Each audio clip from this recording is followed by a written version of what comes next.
Hey everyone, welcome back. With the recent update, the global version of Missile Gauger now have more challenging content, like the difficulty level 30 hazard zone cleaning and interactive testing.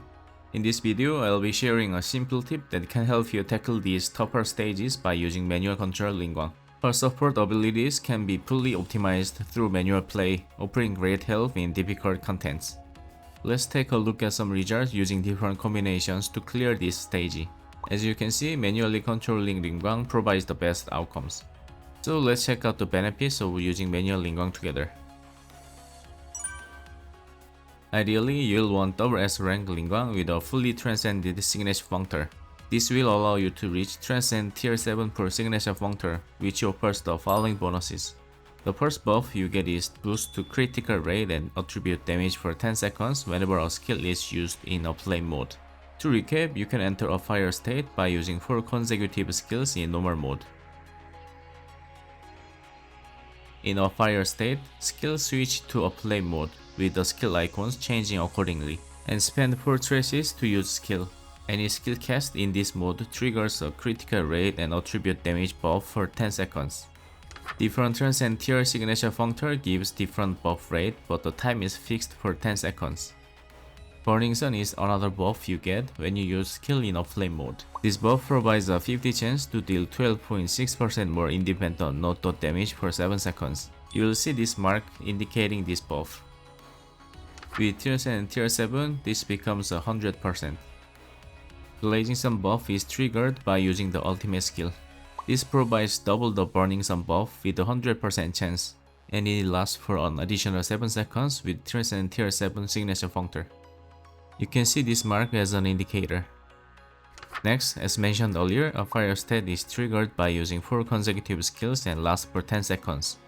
This state lasts for 10 seconds even if you use a flame mode skills and only switch back to normal state after 10 seconds. Transcend Tier 7 shortens a fire state by 4 seconds, which we'll discuss in detail later. The last one is for damage dealing Lingguang, so you can ignore it if you're using her for support. These are the advantages of having a fully transcended signature functor.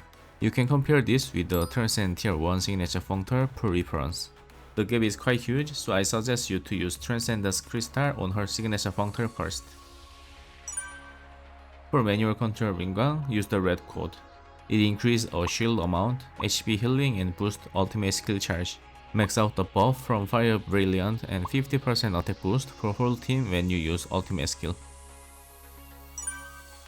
Lingguang's skill animation can be cancelled with normal attack. You can use these mechanics to quickly refit the skill and get into a fire state. At the beginning of the stage, rapidly use skill 1 4 times to enter a fire state, then use skill 3. This will activate Fire Brilliant, which increases the non-dot damage. You will see this mark indicating this buff, and once applied, it lasts until the stage is cleared, so you only need to use it once at the start. After activating Fire Brilliant, use normal attacks and wait until a fire state ends. When you switch back to normal state, repeat the process. Quickly use skill 1 4 times. However, from now on, use skill 1 in a fire state and continuing this cycle until the stage is completed. You may notice that the Burning Sun buff cannot be maintained continuously, as it lasts for only 7 seconds while a fire state lasts for 10 seconds. However, with the fully transcended signature functor, which shortens a fire state by 4 seconds, you can maintain the Burning Sun buff consistently. You can use the ultimate skill whenever it's ready or just before your main dealer's ultimate skill chain.